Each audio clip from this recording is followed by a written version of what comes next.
Votre attention s'il vous plaît. Cet élément est en lingala et en français. Contactez-nous pour savoir s'il est aussi disponible en la langue de votre préférence. Merci d'être venu au rendez-vous de la connaissance, de la révélation, de la précision et de la profondeur biblique. Merci d'être venu sur évangileéternel.com, le site web de l'Évangile éternel. Nous sommes la conservation, le partage et la promotion de l'Évangile éternel. Nous sommes christequality.com. Équilibrer la manne ramassée dans le désert de sorte que chacun ait un honneur.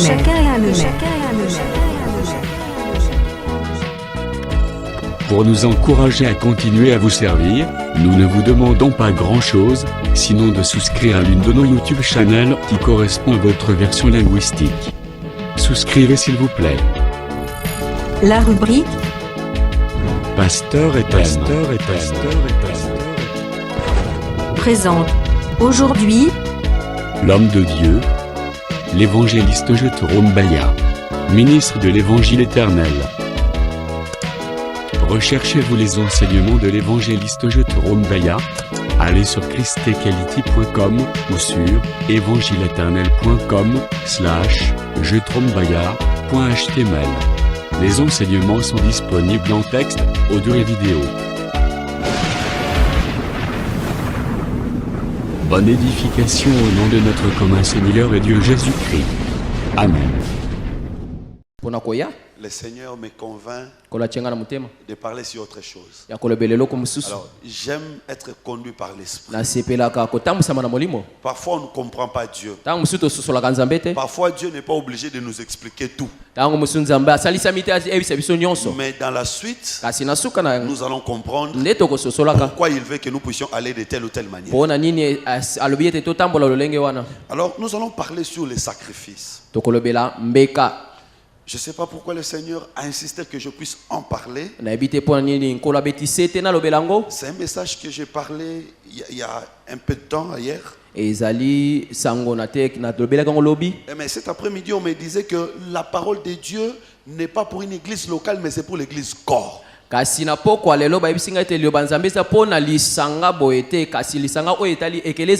message c'est pour l'église corps. Et je pense que le Seigneur veut que nous puissions devenir des sacrifices. Alors nous allons en parler par la grâce de Dieu. Je sais que c'est un message qui ne plaît pas toujours à tout le monde. Mais par la grâce de Dieu, ceux qui sont appelés vont comprendre. Parce que nous sommes obligés de comprendre ces choses. Nous allons lire Romains chapitre 12, verset 1er. Nous lisons au nom de Jésus-Christ.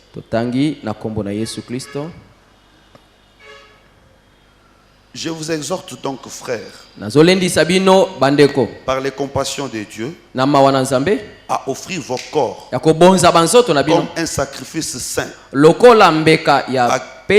agréable à Dieu, ce qui sera de votre part un culte raisonnable. L'apôtre Paul est en train d'exhorter les bien-aimés de Rome, et nous savons que c'est une exhortation qui concerne toute l'église. Il dit que nous devons offrir nos corps comme un sacrifice vivant, saint, agréable à Dieu. Il veut que nous soyons des sacrifices, mais pas des sacrifices morts, mais des sacrifices vivants, saints et agréables. Alors nous allons essayer d'étudier pour comprendre les contours de ces choses. Premièrement, j'aimerais que nous puissions définir le mot sacrifice. C'est quoi un sacrifice? Quand est-ce qu'on parle du sacrifice? Je vais ici vous épargner de beaucoup de littérature. Sacrifice signifie deux choses. Premièrement, tout ce qu'on donne à Dieu, c'est un sacrifice. Je prends un exemple. Tu peux me donner 1000 francs. Mais tu peux également donner à Dieu 1000 francs. Quand tu donnes à Dieu, ça s'appelle sacrifice. Pourquoi? Parce qu'il y a une sacralité à l'intérieur. Il y a un caractère sacré. Tout ce qu'on donne à Dieu est sacré. On ne joue pas avec ce qu'on donne à Dieu. Quand tu prévois donner à Dieu quelque chose, sache que la chose est sacrée. Je vais donner un exemple.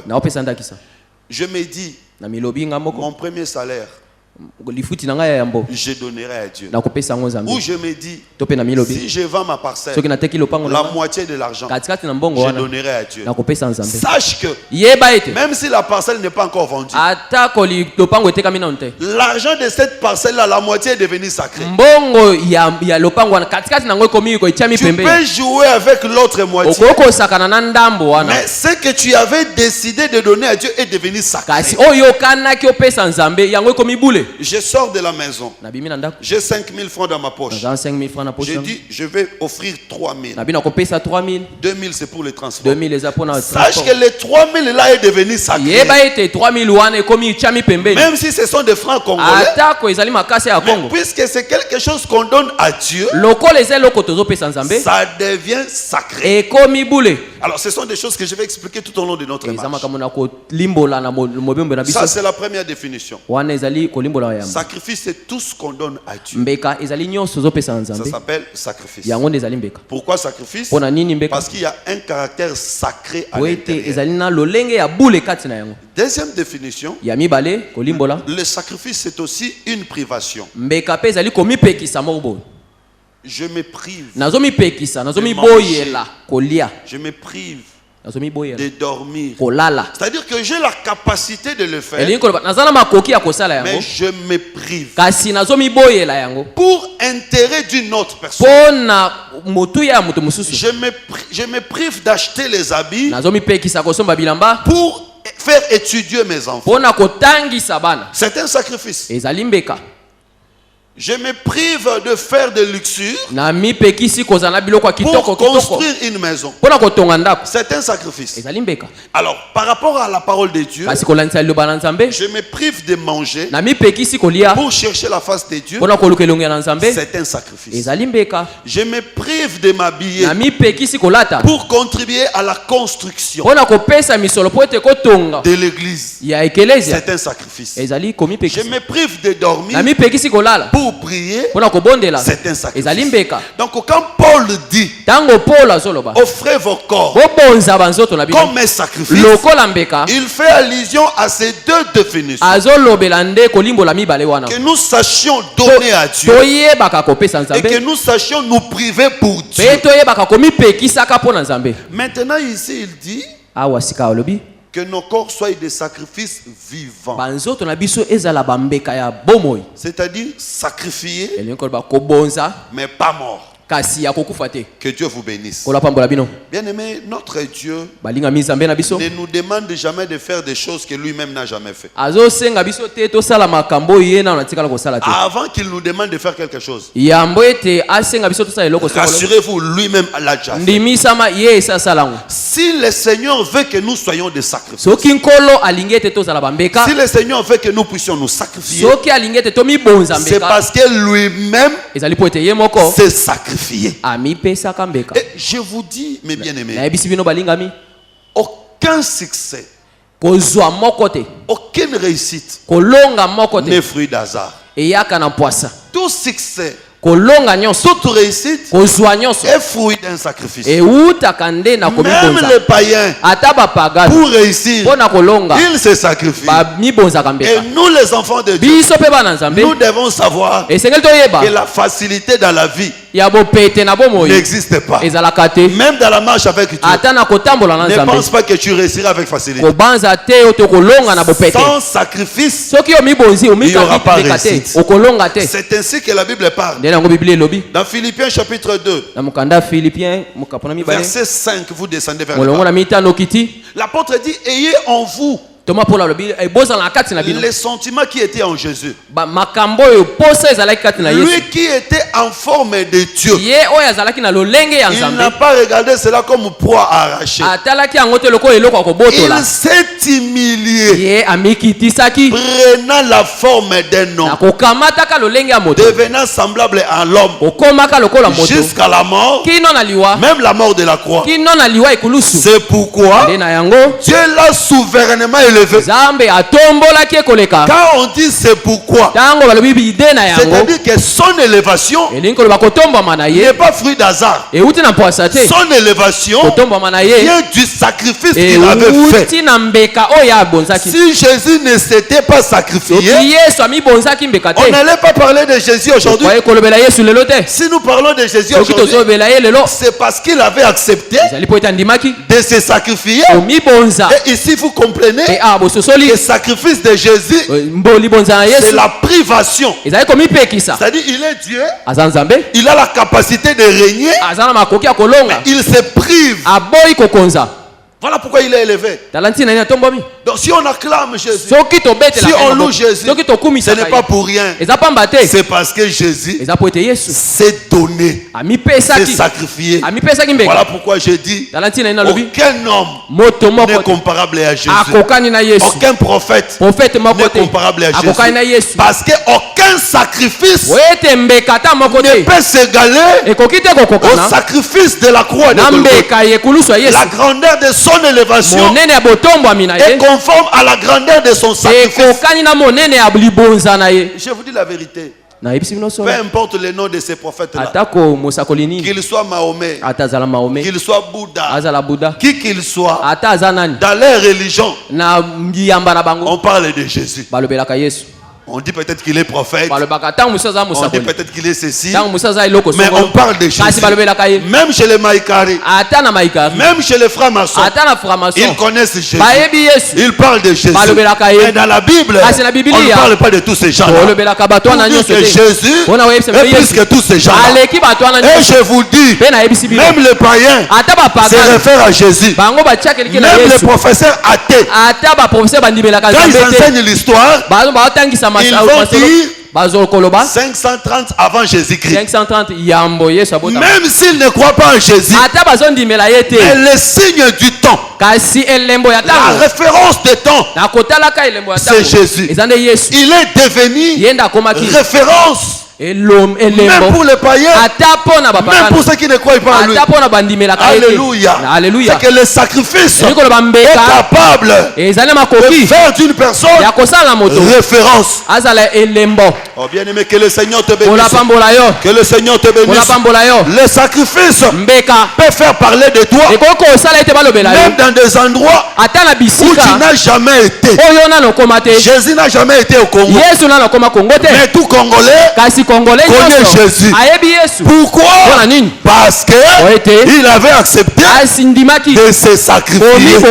Et lui-même avait dit, Père, glorifie-moi de la gloire que j'avais quand j'étais auprès de toi.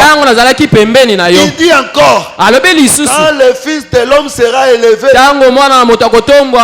Mais quand est-ce qu'il était élevé? Il était élevé sur la croix de Golgotha. C'est-à-dire c'est par le sacrifice que son élévation est venue. S'il n'était pas enterré, on n'aurait pas parlé de lui aujourd'hui. Vous comprenez que le fait qu'il s'est privé, il est Dieu, il est fort, il est puissant, mais il accepte de se comporter comme un homme de rien. Ce sacrifice-là a fait que Jésus soit Dieu de plaisir.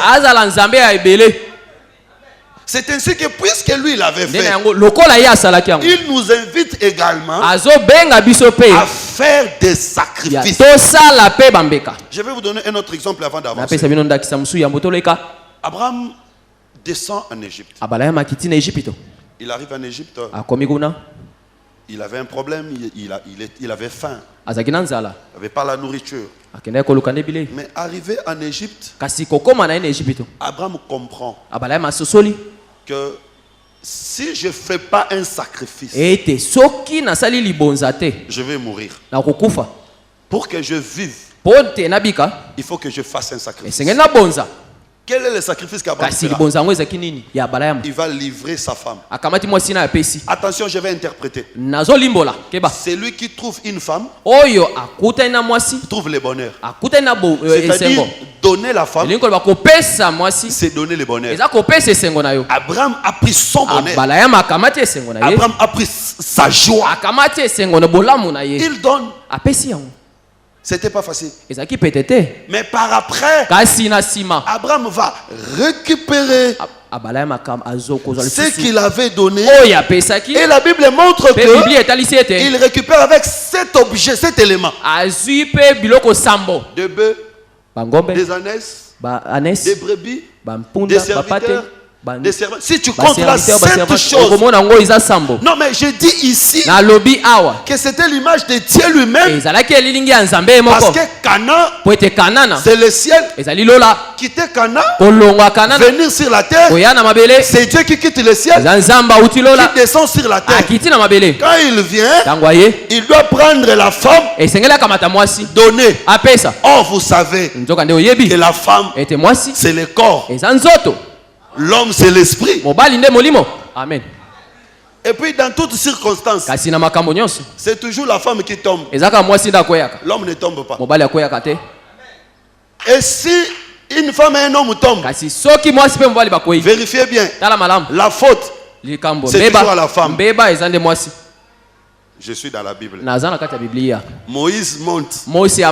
Il laisse Aaron et le peuple. Moïse traîne. Le peuple dit à Aaron. À Moïse là, il est parti, viendra plus. Aaron, fais-nous un Dieu que nous voyons pour que nous puissions adorer. Bien aimé, même si Moïse tarde, attendons. Il faut attendre. Parce que Moïse qui est monté descendra. Et je dis que nous avons un Moïse qui est monté au ciel. C'est le Seigneur Jésus-Christ. Même si le monde dit il ne viendra pas, nous devons attendre. Un jour, il va descendre. Et je dis aussi, même si les promesses tardent, ne te fatigue pas. N'adore pas le veau d'or. Attends, la santé viendra. Le mariage viendra. La bénédiction viendra. Il faut attendre. Est-ce que quelqu'un comprend? Alors, je referme, je rentre dans ma logique. Moïse tarde, le peuple met pression. Aaron fait le veau d'or. Maintenant, quand Moïse descend, Moïse se fâche. Il dit, Aaron, qu'est-ce que tu as fait? Quelle est la réponse d'Aaron? Ce n'est pas moi. Le peuple qui est à côté de moi, qui m'a poussé à faire cela. Mais ici, moi, je vois Éden. Éden. Parce qu'en Éden, il y avait aussi Aaron, il y avait aussi le peuple. Quand Moïse était descendu, il avait aussi posé la question à Aaron. Il avait aussi posé la question à Aaron. Aaron, pourquoi tu as mangé le fruit? Avant, Aaron avait se répondu, ce n'est pas moi, c'est le peuple. C'est que le peuple, c'est la femme. Maintenant, à chaque fois que une personne pêche, si tu poses la question, ce n'est pas lui, c'est la femme. La femme, c'est qui? C'est la chair. À chaque fois que tu commets un péché, la faute, c'est à la chair. Ah, vous comprenez que je ne parlais pas des femmes physiques. Donc la femme ici, c'est la chair. C'est que quand Abraham donnait la femme, en réalité, c'est Dieu qui avait accepté de sacrifier la chair. Voilà pourquoi, sur la croix de Golgotha, l'esprit était parti, mais la chair a été sacrifiée afin que Dieu puisse gagner cette chose que nous sommes. Voilà pourquoi, bien-aimé, si tu n'acceptes pas de sacrifier ta chair, sache que tu ne peux pas vivre le succès que Que le Seigneur vous bénisse. Dans tous les domaines de la vie. Même chez les occultistes. Ils font des sacrifices. Mais le modèle parfait de sacrifice, c'est dans la Bible. Parce que toute divinité, pour dégager sa présence, a toujours besoin de sacrifices. Si tu ne fais pas de sacrifices, tu ne vois pas la main de Dieu, tu ne vois pas la grandeur de Dieu. Et le sacrifice, ce n'est pas l'esprit. Le sacrifice, c'est la chair qui doit subir. C'est la chair qui doit souffrir. C'est la chair qui doit payer pour que tu réussisses. Écoutez, Naaman arrive pour voir Élisée parce qu'il était malade. Il avait besoin d'être guéri. Le sacrificateur l'envoie. Va te jeter dans Jourdain. 7 fois. Naaman se plaint. Mais c'est quoi ça? Je suis un général dans une grande armée et je suis un homme riche. J'ai traversé beaucoup de fleuves pour arriver jusqu'ici.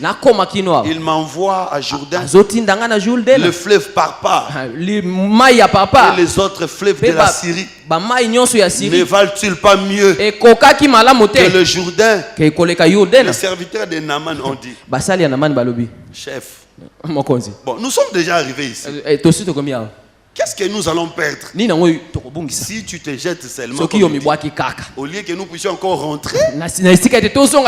Attention, Élisée n'était pas fou. Attention, c'est pourquoi je vous ai dit, j'ai appris quelque chose. Dieu n'est pas fou. Quand Dieu dit une chose, ne discutons pas. Obéissons d'abord. Même si maintenant nous ne comprenons pas, demain nous comprendrons pourquoi Dieu avait dit cela. Dieu ne commet jamais d'erreur. Quand il dit un mot, il faut le respecter à la loupe. J'ai parlé avec un pasteur s'agissant des mèches et plantes et consorts. Il me dit, mes frères, est-ce que tu ne sais pas que pendant la saison sèche, les cheveux se coupent? Voilà pourquoi les sœurs doivent mettre de mèches pour garder les cheveux. Parce que la Bible dit la chevelure est une gloire. Donc pour conserver, elles doivent mettre ça. Je lui dis, papa, Dieu n'est pas fou. Quand Paul parlait de ces choses, d'ailleurs, vous ici c'est la saison sèche, ailleurs c'est l'hiver, mais Paul n'a pas tenu compte de ça. Respectons ce que Dieu dit. Même si aujourd'hui nous ne voyons pas pourquoi, demain nous comprendrons pourquoi il avait dit ça. Alors, Naaman va seulement. Or, dans la pensée d'Élisée, Élisée ne voyait pas l'eau. Élisée voyait l'autel. Parce que dans Jourdain, le jour où Josué avait traversé, Josué avait laissé l'autel dans Jourdain. Élisée voulait dire seulement que si toi, Naaman, tu ne deviens pas sacrifice, tu ne me verras pas pour voir ma face. Il faut que tu deviennes le sacrifice. Donc à Jourdain, ce n'est pas l'eau qui intéressait Naaman, c'est les 12 pierres. Je ne sais pas si les enfants de Dieu comprennent. Voilà pourquoi ici, les hommes qui ont encadré Naaman sont l'image des sacrificateurs. Ce sont des sacrificateurs qui prennent l'animal, même si c'est le taureau. Les sacrificateurs vont maîtriser l'animal. Ils vont maîtriser l'animal, ils vont l'égorger et puis le mettre sur l'autel. Voilà l'œuvre que nous avons. Le travail que nous avons, c'est de maîtriser l'animal et de l'amener sur l'autel. Peu importe la nature de de l'animal. Parce qu'il y a des animaux qui acceptent facilement. Il y a des animaux qui acceptent facilement. L'agneau monte facilement. Mais les boucs, les taureaux ne montent pas facilement. Mais il faut que le sacrificateur soit convaincant pour amener le sacrifice sur l'autel. Après avoir Naaman jeté dans le fleuve, il verra la face d'Élisée. Bien aimé, nous avons besoin de voir la face de Dieu. Or la face de Dieu, c'est sa gloire. Parce que Dieu lui-même avait dit à Moïse, personne ne peut voir ma face et rester en vie. Alors que Moïse avait demandé à Dieu, fais-moi voir ta gloire. Si tu veux voir la gloire de Dieu, accepte de monter sur l'autel. Si tu veux voir la gloire de Dieu, accepte de devenir sacrifice. Sacrifie-toi. Le sacrifice fait mal. Le sacrifice dérange, tourmente. Mais afin de compte, le sacrifice produit l'élévation. Le sacrifice produit le succès. Le sacrifice produit la victoire. Une personne de sacrifice est une personne qui réussit. Une personne de sacrifice est une personne qui fait parler de lui. Il fait parler même de sa famille. Voilà pourquoi David avait compris.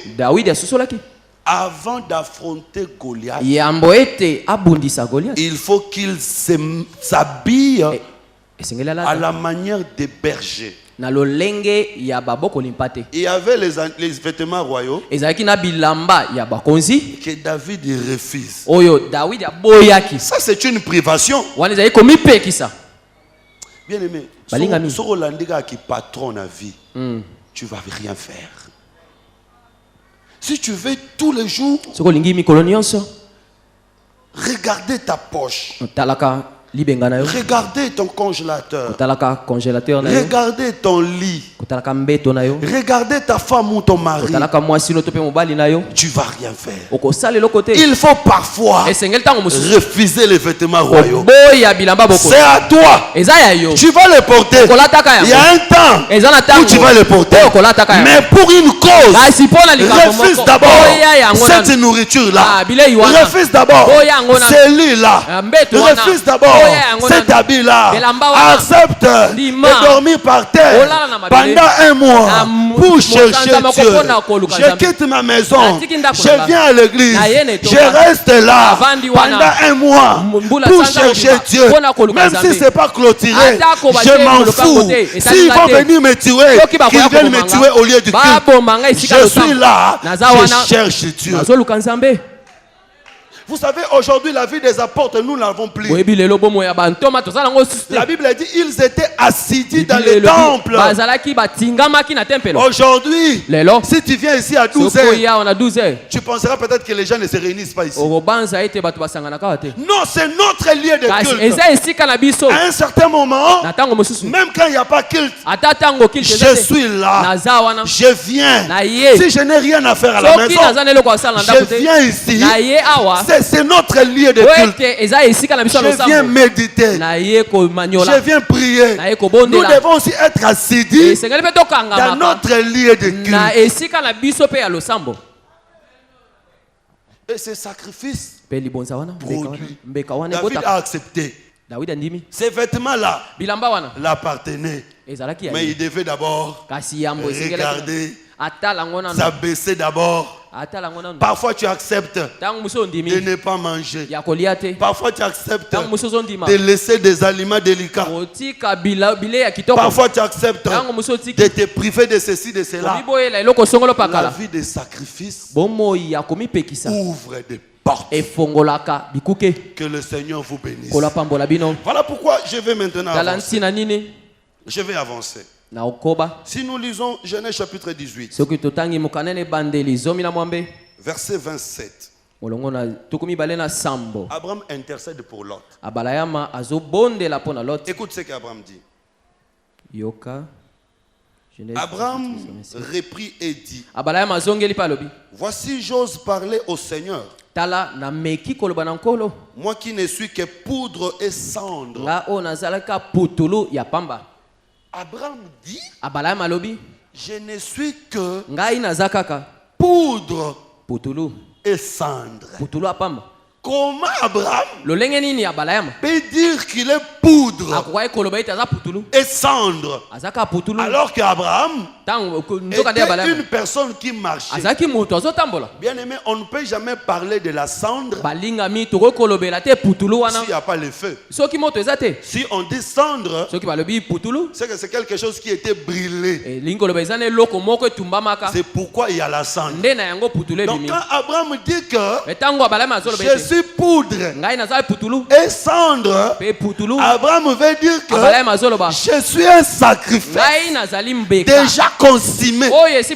Voilà pourquoi il peut se tenir devant Dieu pour parler. Qui peut intercéder? Qui peut changer la volonté ou la décision de Dieu dans un contexte donné? Qui peut changer la situation? Pour les autres, il faut être sacrifice. Voilà pourquoi le Seigneur Jésus, quand il est né, on l'a appelé conseiller. Parce que sur la croix de Golgotha, il a dit au Père, Père, pardonne-le. Il a intercédé pour nous et le Père a écouté. Pourquoi? Parce que Jésus était un sacrifice. Il était devenu cendre. De la même manière, nous aussi, si nous voulons nous tenir devant la face de Dieu, pour que Dieu puisse nous écouter, nous devons accepter d'abord d'être des sacrifices. Bien aimé, devenir un sacrifice bénira même ta famille.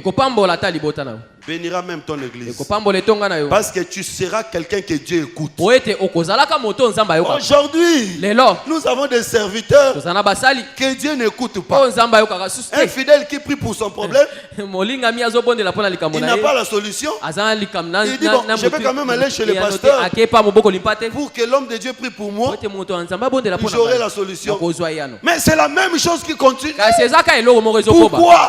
Dieu n'écoute même pas son serviteur. Parce qu'aujourd'hui, nous avons du mal à nous sacrifier. Quand quelqu'un ne se sacrifie pas, il ne peut pas empêcher Dieu de faire quelque chose. Je vous dis un sacrifice peut empêcher Dieu de faire quelque chose. Dieu voulait frapper, mais quand un sacrifice vient, Dieu regarde le sacrifice, Dieu ne frappe pas. Parce que quand Abraham dit je suis poudre et cendre, c'est-à-dire Abraham veut dire je n'ai pas l'eau et le sang. Parce que poudre et cendre n'a pas l'eau et le sang. Un animal entier, quand on le met sur l'autel, on le brûle. La cendre là n'aura ni eau ni sang. C'est-à-dire que malgré qu'il marchait, mais il était poudre et cendre. Donc il était en train de marcher. Il était en train de marcher, mais il était mort. Vous comprenez qu'Abraham était un sacrifice vivant. Parce que sacrifice, c'est quelque chose qui est mort. Mais marcher, il est vivant. Donc il était mort, mais vivant. Mort quant à la chair, mort quant aux choses du monde. Bien aimé, si nous sommes morts quant aux choses du monde, nous serons capables d'intercéder et Dieu va nous répondre. L'intercession est liée au sacrifice. Sans sacrifice, il n'y a pas d'intercession. Sans sacrifice, il n'y a pas prière. Sans sacrifice, il n'y a pas exaucement. Et ici, il faut peut-être que nous puissions creuser sur la notion de la grâce. Je sais qu'aujourd'hui, peut-être on n'aura pas le temps, peut-être que les gens qui viendront. Parce que nous avons comme l'impression que Au temps de la grâce, il n'y a pas de sacrifice. Nous pensons que, puisque nous sommes au temps de la grâce, le Seigneur a tout fait pour nous. Nous ne pouvons pas nous sacrifier. Frère, creusez bien. Bunda tuluka luka malamu tanga malamu la grâce ngolu ce n'est pas seulement la facilité d'obtenir des choses mais la grâce c'est aussi la capacité que Dieu nous donne pour faire des sacrifices. Quand quelqu'un gêne beaucoup, c'est une personne à qui Dieu a fait grâce. Quand quelqu'un s'est donné, c'est une personne à qui Dieu a fait grâce. Quand quelqu'un s'est prié pendant longtemps, oh mais c'est une grâce. C'est que la capacité de se sacrifier, c'est ça la grâce. La Bible dit, la loi a été donnée par Moïse, la grâce et la vérité par Jésus. Allez maintenant regarder la vie de Jésus. Lui qui était le porteur de la grâce. Comment était sa vie? Et quand il appelle les apôtres, il leur dit de tels démons ne partent que par prière et jeûne. C'est ça la grâce. Apôtre Paul, messager de la grâce. Il n'y a pas quelqu'un qui a prêché grâce comme Paul. Mais qu'est-ce qu'il dit? J'étais dans des jeûnes multipliés, des nuits blanches. J'étais frappé dans la chair. Et regardez le niveau de l'évangile que Paul a prêché. Vous allez comprendre que le sacrifice ont produit des choses extraordinaires. Que le Seigneur vous bénisse. Alors nous allons tout au long de notre enseignement expliquer les 5 sortes de sacrifices décrits dans les livres de Lévitique. Vous allez noter, nous allons commencer à partir des jours suivants. Dans les livres de Lévitique, on nous décrit 5 sortes de sacrifices. Les sacrifices d'Holocauste, les sacrifices végétaux, il y a farine.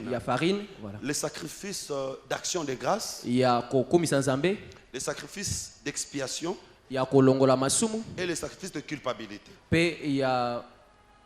Il y a masumu. Nous allons expliquer ces 5 sortes de sacrifices. Alors aujourd'hui, pour terminer, nous prenons Luc chapitre 21, verset 1er jusqu'au verset 3. Luc chapitre 21, verset 1er à 3. Jésus ayant levé les yeux, vit les riches qui mettaient leurs offrandes dans les troncs.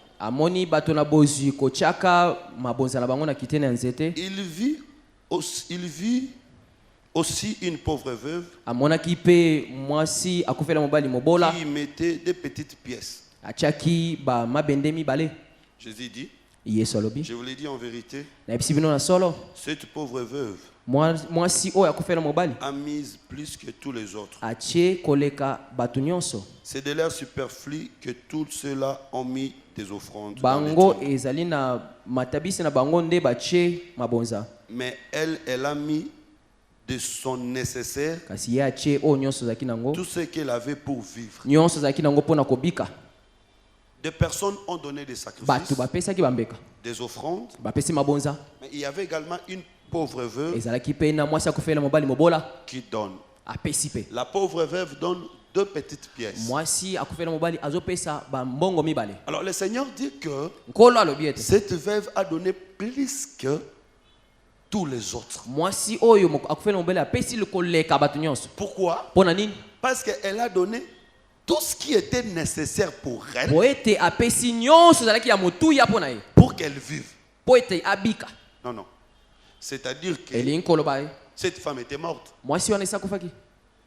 Non, mais quand on dit que elle a donné tout ce qui est nécessaire pour qu'elle vive, C'est qu'après avoir donné, elle va plus vivre. Donc elle a donné pour mourir. Et Jésus dit, c'est elle qui a bien donné. Parce que pour Dieu, quand tu donnes, tu dois mourir. Si tu donnes, tu restes en vie. Ce que tu n'as pas donné, voilà pourquoi l'offrande d'Abel a été agréée. Parce qu'Abel, après avoir donné, Abel était mort. En bref, le Seigneur veut que tu lui donnes ta vie. C'est-à-dire que tu peux tout donner, mais si toi tu restes en vie, tu n'as pas donné. Le Seigneur veut que tu lui donnes ta vie. Voilà pourquoi une telle femme ne doit qu'être veuve. Parce qu'une telle femme, si elle a fait un mari, le mari allait refuser. Dit, comment toi tu peux donner tout ce que nous avons pour vivre? Comment nous allons vivre? Le mari allait refuser. Mais puisqu'elle n'avait plus de mari, voilà pourquoi elle avait la possibilité de donner. Le mari dont je parle, c'est la chair. Toute personne qui est commandée par la chair, qui est dirigée par la chair, ne peut pas donner à Dieu le plus important de sa vie. Pour donner le plus important de la vie, il faut que la chair soit d'abord tuée. Que le Seigneur vous bénisse. Que le Seigneur vous bénisse. Bien-aimé, même pour offrir, donner l'argent à l'église, si tu es un homme charnel, tu vas faire des calculs, tu vas réfléchir, ton mari va t'empêcher. Parce que nous tous, nous sommes des femmes. Le mari, c'est la chair. Il peut aussi t'empêcher. Non. Ne donne pas. Parce que tout homme est égoïste. Mais quand l'homme est déjà mort, tu restes veuve. Tu as la liberté de servir le Seigneur. L'homme dont je parle, c'est la nature adamique. La nature de ta tribu. La vie charnelle. Tu auras la liberté de donner des petites pièces. Le Seigneur lui-même était aussi une veuve. Vous comprenez comment le Seigneur était une veuve? Sur la croix de Golgotha, quand il dit Père, pourquoi m'as-tu abandonné? Vous savez que le père, c'est lui l'époux. Souvenez-vous de Lot. C'est lui qui était le père. C'est lui qui était l'époux. Donc quand le père part, c'est que l'époux est parti. Le corps qui était resté là était devenu aussi veuve.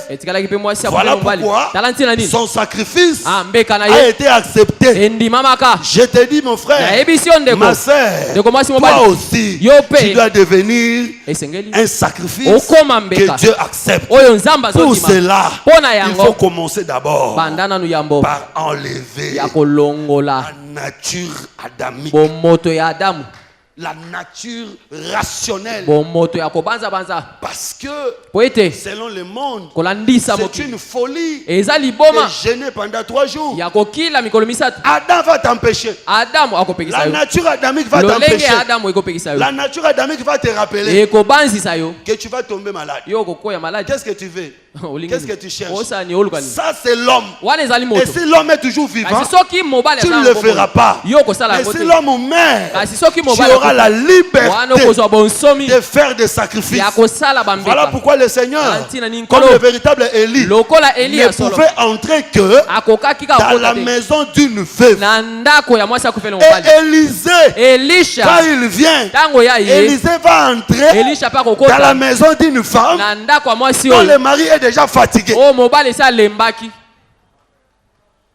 Le mari fatigué, c'est que le mari ne commande plus. Si ta chair continue à te commander, le Seigneur n'entrera pas. Mais si ta chair est déjà fatiguée, le Seigneur t'utilisera. De tout mon cœur, je dis que le Seigneur Jésus vous bénisse. Que le Seigneur Jésus vous bénisse. Que le Seigneur Jésus vous bénisse. Je veux que tous les sacrifices que nous avons toujours faits produisent la victoire. Je mets également que tous les sacrifices que tu as toujours fait fassent de toi un vrai intercesseur. Et par toi, les choses changent. Si tu crois, tu acclames pour la gloire de Dieu. Est-ce que tu peux te lever là où tu es? J'aimerais que nous puissions prier. Que nous puissions demander à Dieu de faire de nous des sacrifices. Que le Seigneur nous donne cette capacité. Que le Seigneur nous donne cette conviction de nous sacrifier dans tous les domaines de la vie. Même pour ce qui concerne la prière. Même pour ce qui concerne le jeûne. Même pour ce qui concerne la sanctification. Même pour ce qui concerne les données. Que nous soyons des sacrifices vivants. Les gens nous voient vivre, mais spirituellement nous sommes déjà sacrifiés pour Dieu. Prions au nom de Jésus. Au nom de Jésus. Au nom de Jésus. Au nom de Jésus. Au nom de Jésus. Merci d'avoir suivi ce message et que Jésus-Christ vous bénisse.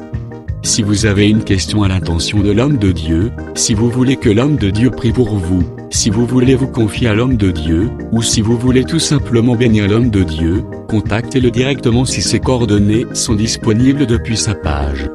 Sinon, contactez-nous et nous lui transmettrons vos préoccupations. N'oubliez pas de faire un tour à notre page évangélisation pour voir en quoi vous pouvez vous rendre utile à Christ par cette œuvre. Que Dieu vous bénisse tous. Amen. ChristQuality.com. Les cieux en un clic de la souris. Évangile-éternel.com. Le site de l'Évangile éternel. Christ et Quality Fondation, équilibrer la manne ramassée dans le désert de sorte que chacun ait un numère.